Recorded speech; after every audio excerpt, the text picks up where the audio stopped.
He left his wife and 3 kids in Nigeria, chasing the American dream and a fake marriage for green card papers. But the woman he thought was weak and desperate, she was 10 steps ahead. What started as a romance scam turned into the biggest mistake of his life. And when the truth came out, he lost everything. He married her for papers, but she had her own secret plan. Welcome to Folktales by CHISOM, where every story uncovers truth, drama, and hidden lessons. Don't forget to like, share, and subscribe, because here, every tale speaks louder than words. Emeka Nwafer's heart beat like a marching drum as he clutched his tattered duffel bag, staring at the blinking departure board at Murtala Mohammed International Airport. The air buzzed with the murmur of travelers and the occasional PA announcement, but Emeka's mind was locked on one thing: escape. He turned to look at his wife, Adeobi, her face tired but still beautiful under the harsh terminal light. She had barely slept in days, begging him not to go, but deep down she knew this wasn't just a visit, it was a mission. "I'll call you," he muttered, avoiding her eyes. "But when, Emeka, you promised 3 years ago that once we had our 3rd child, you'd focus on the family." He didn't answer. He bent down and scooped little Chibuzo into his arms. The boy giggled, oblivious to the storm brewing in his family. "Ada, a beg no start. You know say na faruna I day do all this." She swallowed her reply, but her eyes filled with tears. Emeka hated emotions. They made him feel weak. He looked away quickly toward the security gate. "I'll call when I land." As he walked off, Adeobi stood frozen, clutching her children tightly. Her heart told her something was off, and she was right. Inside, as Emeka waited to board, he began scrolling through WhatsApp chats with his friend Nonso, who had married a U.S. citizen 2 years ago. "Nonso, Omo na white women day soft. Just play the long game. Cry small, help them wash plate, tell them dem still fine, boom. You're in. Emeka, ego work. I just need to spot the right mega. Once papers don't enter, I go bounce. Nonso, not sharp guy you be. Green card master loading. Smiling face with sunglasses, United States." As the flight was announced, Emeka stood up and whispered to himself, "Time to hustle. Time to win." He was ready to trade everything, his marriage, his morals, and even his name, for the promise of the American dream. The moment Emeka stepped out of George Bush Intercontinental Airport, a cold gust of wind slapped his face. The sharp contrast from Lagos heat to Houston chill was like waking from a dream into another world. Towering glass buildings, wide lanes, and quiet streets. It all looked like a movie. But Emeka wasn't here to sightsee. He had business. His cousin, Uche, was waiting arrivals, arms folded and face stern. "Guy, you finally make him," Uche muttered, grabbing his duffel bag. "But no think say this America not paradise. You go hustle tire. I know come here to play," Emeka said with a smile. Over the next few days, Uche's 1-bedroom apartment became a war room. Emeka slept on the floor, worked dishwashing jobs, and used every spare minute scrolling through dating apps and Facebook groups for local Houston women. His strategy was clear: find a woman over 55. No kids, maybe a widow, possibly religious. And then, like fate, her profile appeared. Patricia Louise Simmons, 62, retired florist, lives alone, interests, gospel music, gardening, long walks, and companionship. Bingo. Emeka crafted his opening message carefully, as if it were an audition. "Hello, Patricia. I'm new in the U.S., and something about your smile touched me. You remind me of my late mother, gentle, kind, and full of warmth. I would be honored to get to know you." Within 3 hours, Patricia responded, "That's very sweet of you, Emeka. I've never met anyone from Nigeria before." "Where are you from exactly?" "A town called Awka in Anambra State. Full of love, music, and nature. But I left everything behind to start a new life. I've been so alone." That word, alone, struck something in Patricia. She too had spent years grieving her late husband. Her children rarely visited, and loneliness had become a shadow in her home. They agreed to meet at a small cafe downtown the next afternoon. When she saw him walk in, tall, dark, wearing a white shirt tucked neatly into black trousers, Patricia smiled wider than she had in months. And Emeka? He turned on the full act. I can't believe how peaceful your spirit feels, he said, touching her hand gently. It's like meeting someone I knew in another life. Patricia blushed. By the second meeting, he was helping her carry groceries. By the third, he was telling her how much she reminded him of the Proverbs 31 woman. She wasn't blind. She knew it was fast, but she wanted to believe it was divine. Meanwhile, Uche rolled his eyes every time Emeka returned home smiling. Oh boy, you day run this package, oh. Emeka laughed. Brothers, nah strategy. Before December, I go hold green card. Not cruise, we go day cruise. What Patricia didn't know was that she wasn't falling in love with a man. She was falling for a mirage. Thousands of miles away, in a cramped two-bedroom apartment in Aka, Adeobi sat on the floor, her back against the wall, clutching an envelope of overdue school fees. Her first son, Tachukwu, approached her quietly. Mummy, when is Daddy sending money? Adeobi looked away, blinking back tears. Soon, my dear. Soon. It had been over a month since Emeka arrived in the U.S., and since then, communication had gone cold. When she called, he would pick and end the call quickly. I'm at work, he'd snap. I'm hustling for all of us. Stop stressing me. But she could sense the distance growing, not just in miles, but in spirit. The man she married, who once massaged her feet and laughed loudly at Nollywood comedies, was now a ghost she barely recognized. Meanwhile, in Houston, Emeka was living a double life. Patricia had gifted him a brand new iPhone, so we could video call anytime. But most nights, that same phone was used to FaceTime Amara, a curvy single mother from Asaba he had been flirting with for months online. Baby, Emeka whispered one night, shirtless in Patricia's guest room. Once I get my papers from this woman, I'm flying you over. We'll flex like never before. Vegas, Miami, everywhere. Amara giggled. Otable husband. Usabi run game, well. Patricia, on the other hand, was in bliss. She told her friends at Bible study about this gentle Nigerian man God brought into my life. But not everyone bought it. Her best friend, Sharon, who had known Patricia for 40 years, wasn't so sure. You've known him, what, 2 months? She asked. Don't you think this is moving a bit fast?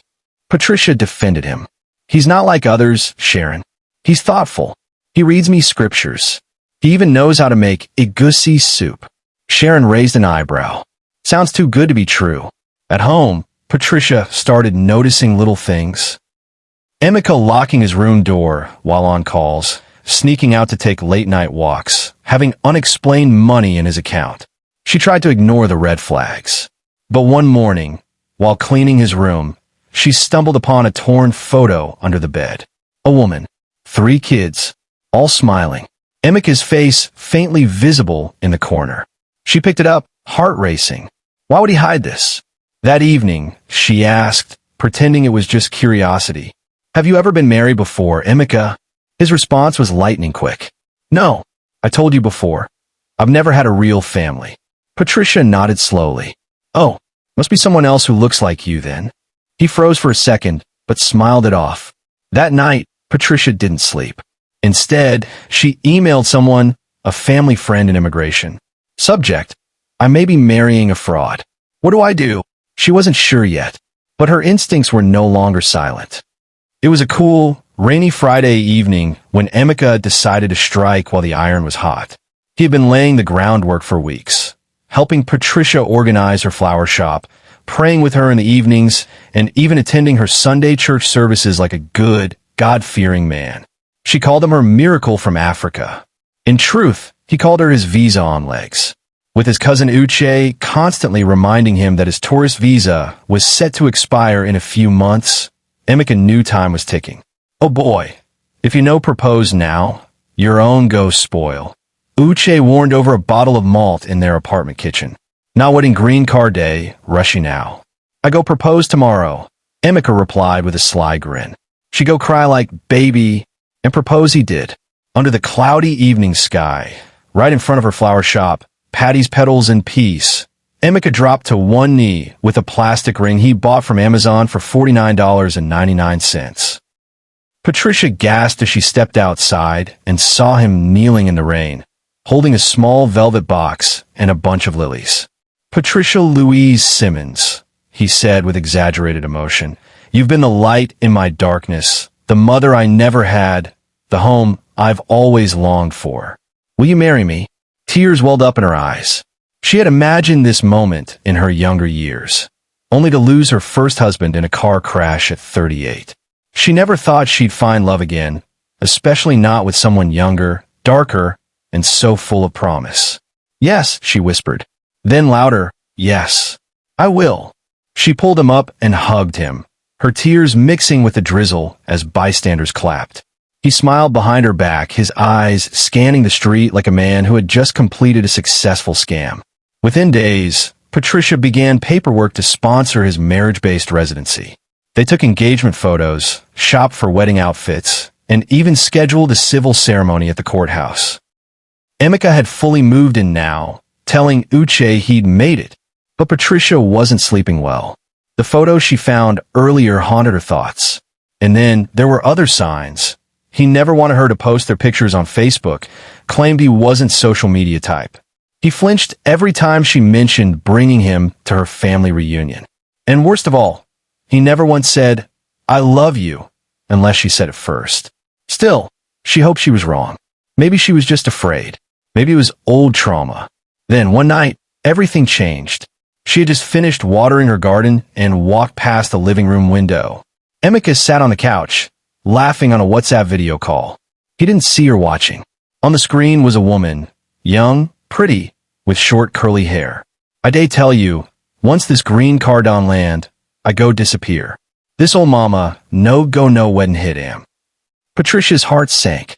He chuckled again and added, "I don't suffer for this acting. I go collect them all back." Patricia quietly stepped back, entered the kitchen, and calmly made a cup of chamomile tea. Her hands trembled slightly, but her face remained calm. She went to bed that night with a plan forming in her mind. No screaming, no questions, just strategy. The next morning, as Emeka slept in, she made a call to Officer Grant, the same man she had contacted weeks ago. "You said to call if I had proof." "Well, I just heard it with my own ears." The big day had arrived. Emeka stood in front of the mirror, adjusting the burgundy suit Patricia bought for him just last week. He sprayed cologne generously and admired his reflection with a confident smirk. "This is it," he whispered. "Today, I seal the deal."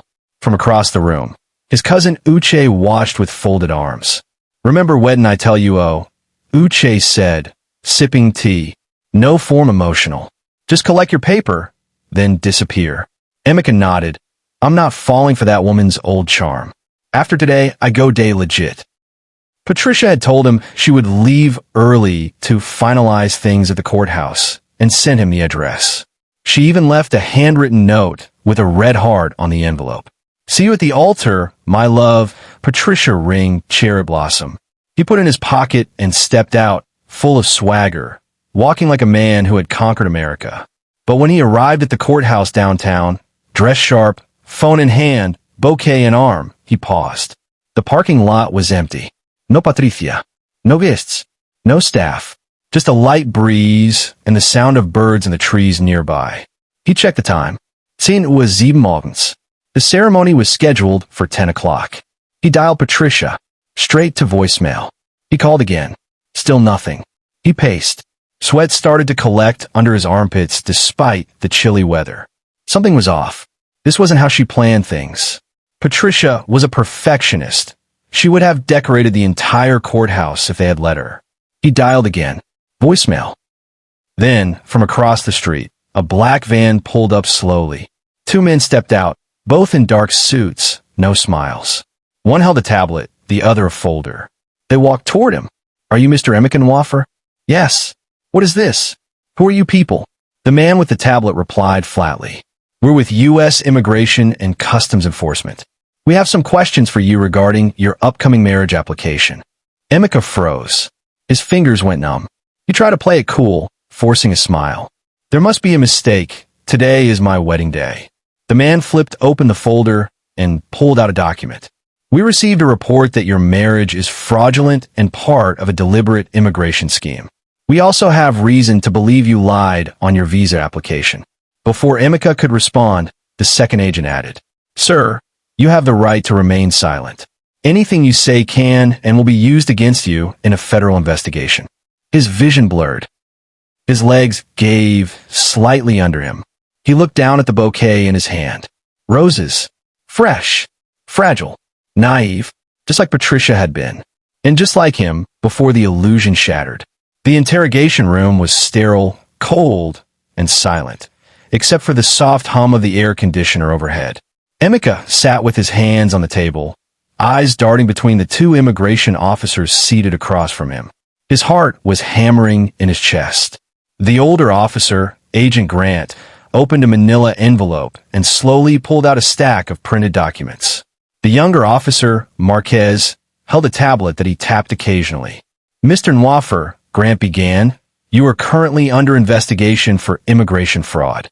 Before we proceed, we need you to understand that this conversation is being recorded. You have the right to an attorney. I don't understand, Emeka stammered. This must be a mistake. Today was my wedding day. Marquez raised a brow. Yes, he said, flipping the tablet toward Emeka. We know. On the screen was a pause video, grainy but clear enough to recognize the people in it. Let's play it, Marquez added. Click. Patricia's living room appeared. And then, Emeka's voice. Once this green card land, I go disappear. This old mama, no go no wedding hit her. His own laugh followed. Emeka's throat dried. He blinked, hoping it was a nightmare. Agent Grant continued.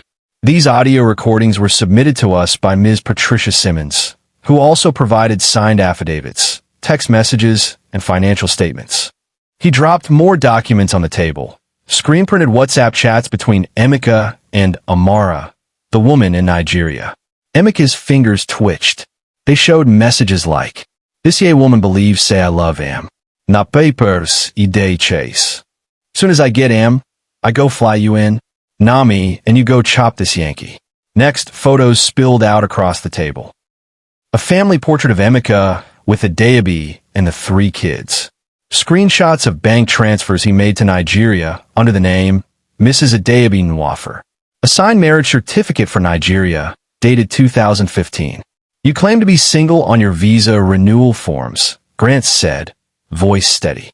You omitted dependents. You attempted marriage with the purpose of gaining U.S. residency through fraud. That is a federal crime punishable by deportation, fines, and a 10-year entry ban. Emeka's body slumped in the chair. Patricia, she set me up, he whispered. No, marque friblaith. She saved herself. You set yourself up. Agent Grant paused. She told us she loved you. But the moment she heard your words on that call, she knew. Emeka buried his face in his palms. Please, I didn't mean it like that. Grant cut in. You'll have the chance to explain all this in court. The room fell silent. Outside, the city moved on. But inside that small room, Emeka's American dream had just bled to death. For the next 10 days, Emeka Nwafor lived like a man in limbo. After his arrest, he was transferred to a detention facility on the outskirts of Houston. A gray, concrete building surrounded by barbed wire and cold silence. The metal bunks, thin blankets, and echoing hallways became his new home. Each day blurred into the next. Every morning, he would wake up hoping someone had called for his release. But no one did. He called Uche, his cousin. The line rang twice, then voicemail. He called again. Nothing. When he finally got through, Uche's voice was stiff. Emeka, I warned you. I told you not to play with immigration. Guy, you don't carry problem come. I know fit involve myself, but I fit explain everything. Emeka pleaded. Just find one lawyer. Uche hung up. Next, Emeka tried calling Amara, his sweet Asaba queen. She had promised to stick by him no matter what. Her number had been disconnected. Then he called Nigeria. Adeobi answered, her voice barely above a whisper. Emeka. Tears filled his eyes. Baby She cut him off. Don't baby me. I heard everything. Patricia sent me a message through Facebook. With photos. Voice notes. Everything. He froze. Adeobi's voice quivered, but it was firm. "I pawned my ring for your flight ticket. I suffered here, raising your children. And you were there, pretending to be someone else's dream man. I was trying to help all of us." Liar. The line went dead. And with that, Emeka's last rope snapped. He was alone. A week later, the court hearing was brief. The judge reviewed the evidence. Overwhelming and undeniable. His marriage petition was denied. His visa had expired. Fraud had been proven. The order was clear: immediate deportation. 2 immigration officers escorted him in cuffs onto a cold morning flight bound for Murtala Muhammad International Airport, Lagos. In the seat beside him, a young Cameroonian man, also deported, whispered, "Now, woman, way do you this thing?" Emeka didn't answer. He stared out the window, watching as the land below changed from the golden sprawl of Texas to the blue stretch of the Atlantic. When they landed, no one was waiting. His phone beeped. A message from Adeobi. "I've moved back to my parents' house. The children don't ask about you anymore." Another from Uche. "Don't come to my place. I've got problems of my own." Emeka stepped out into the scorching Lagos sun with nothing. No passport, confiscated, no money, no plan. The American dream? Dead on arrival. Back in Houston, Patricia Louise Simmons sat on the porch of her modest bungalow, sipping a warm cup of chamomile tea as the late afternoon sun painted the sky orange. The wind rustled the flowers in her front yard. Roses, daisies, and lilies. The same ones Emeka once pretended to love. But today, there was no pain in her chest. Just peace. Inside the house, her phone buzzed. Another notification. Another new message. "Miss Patricia, I just saw your interview on TikTok. Thank you for being brave. I was almost scammed too. You're a hero, ma'am. You saved so many women." She smiled softly and replied with a rose emoji. After everything, she decided to own her story, not hide from it. When Patricia first reached out to ICE, she had done so with a heavy heart. Part of her still wanted Emeka's attention to be real, to believe that maybe love didn't have to end after 60. But the moment she heard him say, "Ol' mama, no go no weddin'," hit her, her heartbreak turned to fire, and that fire gave her clarity. After submitting the evidence, she ghosted him, blocked his number, deleted the shared photos, even returned the engagement ring to Amazon with a note. Fraud not included. Now, she had a new purpose. Her flower shop became more than just a business. She renamed it Love, Not Lies, Florals with a Message. Each bouquet came with a note card that read, "Real love doesn't deceive. Real love doesn't use. Real love builds." She started a weekly podcast where elderly women share their stories of online and offline deception. Within 2 months, her TikTok following skyrocketed to over 700,000, and news outlets reached out for interviews. She became a quiet symbol of resilience. One day, while sorting through mail at the shop, she came across a handwritten letter. It had no return address, but was unmistakable. The handwriting was Emeka's. It read, "Patricia, I don't expect you to forgive me. I just want to say, I was wrong. About everything. You were kind, and I was a fool. If I could go back, I would never have hurt you. They deported me. I have nothing. I guess I got what I deserved. I am sorry. Emeka." She stared at the paper for a moment, then folded it gently and placed it in a drawer labeled Lessons. Not because she forgave him, but because she had finally moved on. As she locked up her shop that night, a younger woman walked in, nervous, hesitant. "Mom, I heard your story. I think I need help." Patricia smiled warmly, like a grandmother welcoming a lost child. "You're in the right place, dear. Let's talk." And just like that, her healing became someone else's hope. As for Emeka, some say he returned to his village. Others say he's working as a bus conductor in Lagos, telling half-truths to anyone who would listen. But the truth is the only visa he ever earned was a one-way ticket to regret. This has been Folktales by CHISOM, where every story carries a heartbeat, a warning, and a truth. If this tale touched you, share it. Someone out there might be walking into the same trap. And remember, love without honesty is just a lie with makeup on it. Until next time, choose truth. Choose wisely.